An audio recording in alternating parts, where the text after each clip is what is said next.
చూస్ country delight live better. ఇప్పుడే country delight app ని download చేసుకోండి. ఈ ఫీల్డ్ లో మనం ఒక స్టెప్ ముందుకేస్తున్నాము అంటే ఒక 4 స్టెప్లు వెనక్కి లాగేవాడే ఉంటాడు. మన చుట్టూ ఉండే వాళ్ళు మన ఫ్రెండ్సే ఉంటారు first of all. Bigg Boss లో నువ్వు ఉన్నప్పుడు కూడా చాలా మంది చాలా రకాలుగా మాట్లాడారు. నిజంగా సింపతి పిఆర్ టీం వల్ల గెలిచావు అని అంటే ఏమని చెప్తావు ఈ రోజున? డబ్బులు ఇచ్చి పిఆర్ చేసుకునేంత పరిస్థితి కూడా నాకు లేదు. ఏ మనుషులు రైలు అది. బట్ సన్నీ ఈ 12 years 13 years కెరీర్లో ఒక 4-5 times సూసైడ్ అటెంప్ట్ కూడా చేసుకున్నాడు, అవునా కదా? డిప్రెషన్కి వెళ్ళాడు. ఎవరబ్బా చెప్పింది బిగ్ బాస్ ఒక అమ్మాయి డేటింగ్కి పిలిచింది అని చెప్పి? నన్నా? గోవా కూడా వెళ్ళారు ఇద్దరు అని. అమ్మాయి పేరు వెళ్తే తప్పే ఉంది. ఆయన ఒకవేళ వెళ్ళినా కానీ ఒక బిగ్ బాస్ అమ్మాయితో గోవాకి వెళ్ళాం అనుకో, దానిలో తప్పే ఉంది. ఆయన పెళ్ళి 2 పిల్లలు కూడా ఉన్నారు కదా. ఆవిడ పేరు చింగు, ఆవిడ పేరు Chang. Hi hello welcome to Suman TV. నేను మీ Roshan. Right now I'm with Vijay Sunny. అదే మన బిగ్ బాస్ బిగిలి. ఎస్. హాయ్ సన్నీ. హాయ్ మచ్చా, how you? I'm fine, how are you? Good good good. మంచి యాపిల్ పండులాగా ఉండేవాడివి, సన్నగా అయిపోయావు. యా, ఇక తప్పదు, కొన్ని ప్రాజెక్ట్స్ మనం మార్చేస్తాయి ఇక అంతే. అంతేనా? యా, అంటే బేసికల్ నాకు స్క్రీన్లో వచ్చేసరికల్లా చబ్బీగా గట్టిగా కనపడితే అదొక డిఫరెంట్ లుక్ ఉంటుంది. అది ఇప్పుడు వచ్చే క్యారెక్టర్లు అన్ని కూడా కొంచెం స్లిమ్ గా కామ్ లవర్ బాయ్. చూసావా ఏటీఎంలో? చూడలేదు. ఏటీఎంలో I did almost 11 to 12 kgs తగ్గాల్సి వచ్చింది. ఓకే, దానికి ఛాలెంజ్ అది. దాని తర్వాత ఇమీడియట్ గా ఇవి వచ్చాయి. అది బాగుంది అనిపించింది. ఆ personality it is very comfortable. Running చేసి అవన్నీ చేసి బాగా ట్యూన్ చేసుకున్నప్పుడు అది చాలా కంఫర్ట్ ఉండే. అంటే అవుట్ఫిట్స్ కానీ అవన్నీ కొంచెం కంఫర్ట్ అనిపించింది. అంటే ఈ ఫీల్డ్ లో మనం ఒక స్టెప్ ముందుకేస్తున్నాము అంటే ఒక 4 స్టెప్లు వెనక్కి లాగేవాడే ఉంటాడు. మన చుట్టూ ఉండే వాళ్ళు మన ఫ్రెండ్సే ఉంటారు first of all. Bigg Boss లో నువ్వు ఉన్నప్పుడు కూడా చాలా మంది చాలా రకాలుగా మాట్లాడారు. ఒకళ్ళైతే సింపతి గెయిన్ చేసుకొని బయట పిఆర్ టీం పెట్టి గెలిచాడు, అక్కడ ఏం లేదు డొల్లా అని చెప్పి కొంతమంది కావాలని ప్రోపగండా స్టార్ట్ చేశారు. కొంతమంది ఏమో కష్టపడ్డాడు, ఉన్నది జెన్యున్ గా మాట్లాడాడు, అందుకే ఓట్ చేశారు గెలిచారని కొంతమంది అంటారు. నిజంగా సింపతి పిఆర్ టీం వల్ల గెలిచావు అని అంటే ఏమని చెప్తావు ఈ రోజున? నాకు పిఆర్ నా ఫ్రెండ్స్ అండి. The best PR in the world is our friends. So వాళ్ళు పైసలతో కొనలేము వాళ్ళని. చిన్నప్పటి నుంచి నాకు తెలిసిన వెపన్స్ అవే. పిఆర్ టీం అయితే ఉంది. నా ఫ్రెండ్సే నా పిఆర్. అంటే PR is nothing but promoting your friend. కొంతమంది డబ్బులు ఇచ్చుకుంటారు, కొంతమంది ప్రేమతో చేస్తారు. బట్ నాకు తెలిసి నా ఫ్రెండ్స్ కంటే ఎక్కువ నేను హౌస్లోకి వెళ్ళాక నేను వాళ్ళకి డబ్బులు ₹1 ఇవ్వలే పాపం. ఉల్టా నాకే వాళ్ళ బట్టలు అడిగినా నేను హౌస్లోకి వెళ్ళే ముందు. అరే నీ టీషర్ట్లో ఉంటీరా బాబు. అప్పటికి షాపింగ్ చాలా చేసా. బట్ లోపల ఏంటంటే ఎన్ని రోజులు ఉంటామో తెలీదు. అప్పటికి వాళ్ళు they help me a lot.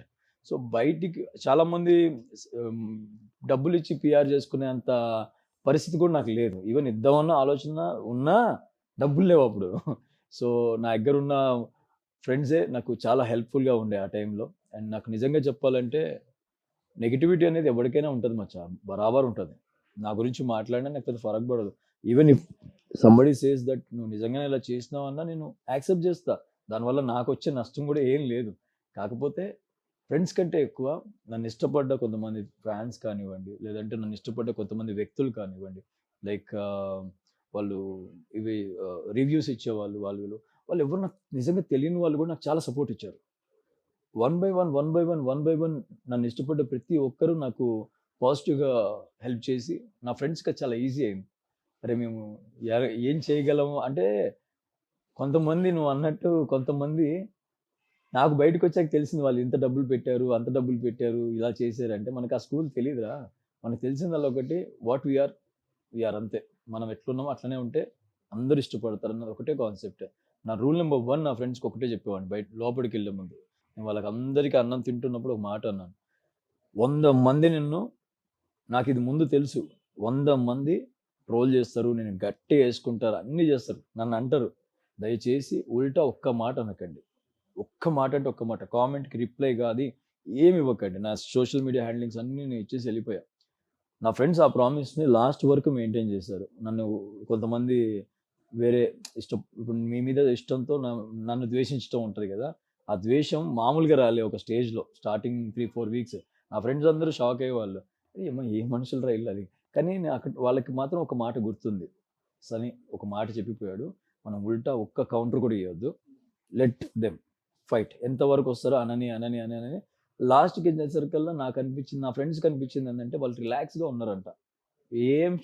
మేమేం చేయలేరా జెన్యున్గా మాట్లాడితే నువ్వు మాకు బాధ్యత చెప్పిపోయావు, కానీ మాకంటే ఎక్కువ నేను ఇష్టపడ్డోళ్ళు హ్యాండిల్ చేసేసారు, సో మాకు అది చాలా ఈజీ అయిపోయింది అన్నారు. I feel so happy. బయటికి రాగానే నేను చూసిన జనాల్ని కూడా నాకు ఇప్పటికీ నా కళ్ళ ముందు వాళ్ళు ఉంటారు. అందరూ నా ఫ్రెండ్స్ వచ్చి బయట నన్ను ఇష్టపడ్డ వాళ్ళందరూ వచ్చి ఆ అన్నపూర్ణ స్టూడియో బయట ఎప్పటికీ మర్చిపోని రోజు అది. సో నువ్వు అన్నట్టు డబ్బులు ఇచ్చి కొన్ని కొనలేం మచ్చా, అంతే. బట్ సన్నీ ఒక మాట అన్నా, వెళ్ళేటప్పుడు డబ్బులు ఇద్దామన్నా కానీ అప్పుడు లేవు నా దగ్గర. జీరో బ్యాలెన్స్ అని. Zero నిజంగా balance. వెళ్ళేటప్పటికి అంటే నేను బ్యాంక్ బ్యాలెన్స్ అంటే ఏమని చెప్తావు అసలుకి? అప్పటికి నా దగ్గర ఒక ప్రాబ్లీ ఒక 30,000-40,000 ఉండి ఉంటాయి బిగ్ బాస్కి వెళ్ళేటప్పటికి బిఫోర్. అంతే అంతే 30,000-40,000. అంతే. Hmm. అండ్ అప్పుడు బ్యాంక్ బ్యాలెన్స్ అంటే అప్పటికి నేను ఏం చేయట్లేదు. అది Serials ఆపేశారు. సీరియల్స్ ఆపేసి, సీరియల్ ఏంటంటే రైట్, డైలీ మనీ. అప్పటికి అన్ని కొంచెం మనం మైనస్లోనే ఉండే. నాకు అప్పులు లేవు ఇక్కడ, అదొక అదృష్టం అంతే. నాకున్న వాటిలో నేను అడ్జస్ట్ అయ్యేవాడిని, నా మెయింటెనెన్స్ ఎవ్రీథింగ్, నా కార్ ఆల్. సో వెళ్ళే ముందు ఉన్న మనీలో కొంచెం షాపింగ్కి ఎక్కువ పెట్టేసా. బికాజ్ లోపల బట్టలు వేసుకోవాలి కదా, తప్పదుగా. ఒకరోజు 2 రోజులు కాదు ఉండేది, తెలియదు, డిసైడ్ అవ్వలే. అప్పటికి నేను యాజ్ పర్ ద రూల్ వెళ్ళాలి, నేను ముందే షాప్ చేసేసుకోవాలి. సో నాకు తెలిసిన బాంబే అటు సైడ్ వెళ్ళి తక్కువలో ఎక్కడ దొరుకుతాయి అన్నీ, మళ్ళీ అవి కూడా సరిపోవని చెప్పి అప్పుడు ఫ్రెండ్స్ని ఈ టీషర్ట్ ఇచ్చి వాడి టీషర్ట్ ఇచ్చి ఎవరు దొరికితే వాడిది మంచిది వేసుకొని వెళ్ళిపోయి, దట్స్ హౌ ఐ మేనేజ్డ్, అంతే. బట్ సన్నీ, నువ్వు బిగ్ బాస్ నుంచి వచ్చిన తర్వాత కొంతమంది తెలియని వాళ్ళేమో ఒక స్టార్ హీరో రేంజ్ హోదా ఇస్తున్నారు కావాలని, ఆ బిల్డప్ అది కొంచెం కనపడుతుందని అంటారు. బట్ సన్నీ గురించి పూర్తిగా తెలిసిన వాళ్ళకే సన్నీ అంటే ఏంటో తెలుస్తుంది కూడా. బట్ సన్నీ ఈ 12 years 13 years కెరీర్లో ఒక 4-5 times సూసైడ్ అటెంప్ట్ కూడా చేసుకున్నాడు. అనుకున్న గోల్ రీచ్ అవ్వకపోతున్నాను, ఏంట్రా బాబు ఈ లైఫ్ అని. అవునా కదా? నేను సూసైడ్ అటెంప్ట్ ఎప్పుడు చేయను ఉండాలి, డిప్రెషన్కి వెళ్ళాను. అలాంటి పిచ్చి థాట్లు నాకు రావు. Because I always remember about my family. డిప్రెషన్లోకి వస్తేనే సూసైడల్ థాట్స్ అనే, డిప్రెషన్ ఇస్ సమ్వాట్ డిఫరెంట్ అది నా దృష్టిలో. నువ్వు బాధపడుతూ ఉంటావు, ఒక జోన్లో ఉంటావు, ఏమైపోతుంది అని ఒక జోన్లో ఉంటావు. ఆ టైంలో నీకు కమ్అట్ అవ్వాలంటే టైం పడుతుంది, నాకే కాదు ఎవరికైనా. సంబడి అంటే ఒకరికి లవ్ డిప్రెషన్ ఉంటుంది, ఒకరికి కెరియర్ ఉంటుంది, ఒకరికి ఫ్యామిలీ ఉంటుంది. నాది కెరియర్ ఉండే actually. I have lovable family, I have lovable friends, అన్నీ ఉన్నాయి. బట్ కెరియర్ విషయంలో కొంచెం డిప్రెస్ అయి ఉండే. నా ట్రాక్ ఎటు వెళ్తుంది, ఏం చేస్తున్నాను నేను అనే ఒక చిన్న ఉంటుంది. But again come on man, you're doing something good for you, do it ఇలా ఉంటుంది. అప్పుడు డిప్రెషన్ ఎవరికైనా ఉంటాయి. సూసైడల్ థాట్స్ నాకు ఎప్పుడు రాలేడు, అది రావు కూడా, అది నేను రానివ్వను.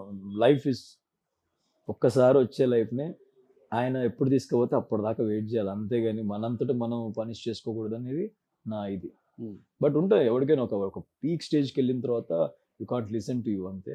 అలాంటి టైంలో you have to think about your family first, అంతే. నేను నీ ఫ్యామిలీ, నీ ఫ్రెండ్స్ని తలుచుకుంటే చాలు. అదే ఫ్యామిలీ అంటే పెళ్ళి 2 పిల్లలు కూడా ఉన్నారు కదా? ఉన్నారు, చైనాలో ఉన్నారు. అవును, చైనాలో ఒక వైఫ్ ఉంది, ఆవిడ పేరు చింగు, వాడి పేరు చాంగ్. జపాన్లో 2 ఉన్నారు, వాడు లింగు బాంగ్. అసలు ఇది ఎలా వచ్చింది, పెళ్ళి 2 పిల్లలు ఉన్నారు అనేది?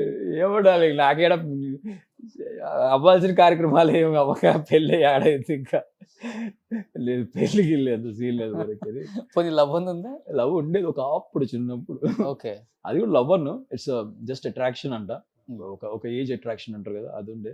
ఆ తర్వాత నాకు ఎప్పుడు అంత పర్టికులర్గా ఒక పర్సన్ నా లైఫ్లోకి ఎంటర్ అయ్యి నాతో ట్రావెల్ అవ్వాలన్నట్టు ఎవరు రాలేదు. ఎప్పుడు గంట మోగలేదా? ఏ రకమైన గంట? అదే ఈ అమ్మాయిని చూస్తే అబ్బా మోగుతూనే ఈ రకమైన గంట వేరు, మా జనానికి ఉన్న గంట మా దాంట్లో గంట ఉంటుంది, అందుకే అన్నాను. మీరు ఎప్పుడు గంట సింబల్ కొట్టమంటారు కదా, ఈ సినిమాలో ఎవరైనా గంట సింబల్ అంటే అదే గుర్తొస్తుంది. నాకు ఎప్పుడు రాలేడు అది. అంటే ఒక జర్నీ చేస్తే కానీ మనం అర్థం చేసుకోలేము ఎవరినైనా. నా జర్నీలో అయితే ఒక అమ్మాయి వచ్చి ధైర్యంగా నేను ఇష్టపడుతున్నానని ఇప్పటిదాకా నా ఎంటైర్ లైఫ్లో చెప్పిన అమ్మాయి లేదు. అంటే నా పర్సనల్ లైఫ్లో ఎక్కడ మేము ట్రావెల్ అయ్యే ఫ్రెండ్స్లో అందరూ వాళ్ళ కమిటెడ్ లైఫ్లో ఉంటారు. నా కెరియర్లో ఎప్పుడు కూడా నాకు సీరియల్ పరంగా చూసుకున్నా కానీ, లేదా యాంకరింగ్ పరంగా చూసుకున్నా కానీ, ఇప్పుడు నేను చేసే వృత్తిలో అయినా కానీ నాకు ఉన్న ఫ్రెండ్సే అంతే. ఎక్కడ కూడా నీకు కాలేజ్ లైఫ్లోనే ఆ బ్యూటిఫుల్ మెమరీస్ అవన్నీ ఉంటాయి. టు బి ఫ్రాంక్, అంటే పాసింగ్ క్లౌడ్స్, టైప్ కాకుండా స్టే ఉంటారు అక్కడ. సో ఆ టైంలో నాకు కో ఎడ్యుకేషన్ ఉన్న అమ్మాయిలు లేరు. ఓకే. ఎడ్యుకేషన్ మనం చదివిందే ఒక డిగ్రీ, నేను పీజీ దాకా వచ్చి డిస్కంటిన్యూ చేసా. కానీ నా నా ఎంటైర్ 10th తర్వాత నుంచి నా ఎంటైర్ లైఫ్లో నాకు కాలేజ్లో అమ్మాయిల ఫ్రెండ్స్ కూడా లేరు. ఎవరబ్బా చెప్పింది బిగ్ బాస్ ఒక అమ్మాయి డేటింగ్ కి పిలిచింది అని చెప్పి? నన్నా? గోవా కూడా వెళ్ళారు ఇద్దరు అని. ఓర్ని అవునా? ఆ, ఏ అమ్మాయి నాకు చెప్పచ్చు కదా. పేరు నాకు లేదు. అది పేరు అమ్మాయి పేరు రాజశేఖర్ అని, కానీ మేల్ నేమ్ ఉంటుంది. ఓ నెక్స్ట్ బిగ్ బాస్ కి వెళ్ళాడు. 6 వాడితో వెళ్ళా బ్రో. Okay okay. వాడితో వెళ్ళాల్సి వచ్చింది. ఆడికి వెళ్ళా కూడా బాధపడ్డా ఇద్దరు, నువ్వు నేను రావడం ఎట్రా కదా అని. But is very amazing. అంటే వెళ్తే తప్పే ఉంది. ఆయన ఒకవేళ వెళ్ళినా కానీ ఒక బిగ్ బాస్ అమ్మాయితో గోవాకి వెళ్ళాం అనుకో, దానిలో తప్పే ఉంది. ఆయన ఊరికి బీచ్ చూసి వస్తారు అంతే. బీచ్ ఏముంది, బాగా beach. వెళ్తే బీచ్ ఏముంది, పార్టీస్ ఏముంది, ఏదైనా చిల్ అవుతారు. బట్ వెళ్తే బాగానే ఉంటుంది. నేను వెళ్తే ఓపెన్ గా పెట్టుకుంటాడు వాళ్ళు, మనం బుక్ ఎప్పుడు దాచిపెట్టాం. సూపర్. అది సంగతి. అంటే రావాలిగా అమ్మాయిలు. ఏ బిగ్ బాస్ అమ్మాయి వస్తుంది చెప్పు? మా సీజన్లో ఎవరిని అడగాలి చెప్పు? ఇప్పుడు నీ సీజన్లో నువ్వు అడగగలవు, జర్నీ చేయగలవు. మా సీజన్ మొత్తంలో నాకు ఎట్లా ఒక ఎమోషనల్ కనెక్షన్ ఉన్న పర్సన్, అంటే లవ్ పరంగా ఏదో ఒకటి ఉన్న పర్సన్, ఫ్రెండ్స్ ఉన్నారు. ఎంటైర్ సీజన్ అంతా ఫ్రెండ్స్, కానీ we have a good friendship like a family అంతే. ఓకే. వేరే సీజన్లో జర్రా బయటికి పోదాం అంటే వస్తారా? ఆ సీజన్ వల్ల చచ్చిపోతారు. ఆల్రెడీ ఖర్చు పేసింది. ఆల్రెడీ అట్లా ఖర్చు లేండి సార్, మొత్తం దుప్పటి అన్ని వేసి పడేశారు అక్కడ. అంటే నేను బేసిక్ నేను ఇన్వాల్వ్ అవ్వను. వేరే సీజన్ ఫ్రెండ్స్ ఉన్నారు, బట్ ఐ నెవర్ పర్సనల్గా ఐ డోంట్. ఎప్పుడో వాళ్ళకు కూడా తెలుసు వీడు జోన్లో ఉంటాడు, బట్ నాతో ఉన్నంతసేపు మేము ఈవెంట్స్లో కలిసినా కానీ ఎక్కడైనా we spend a good time. After that bye bye, see you, bye bye. Okay.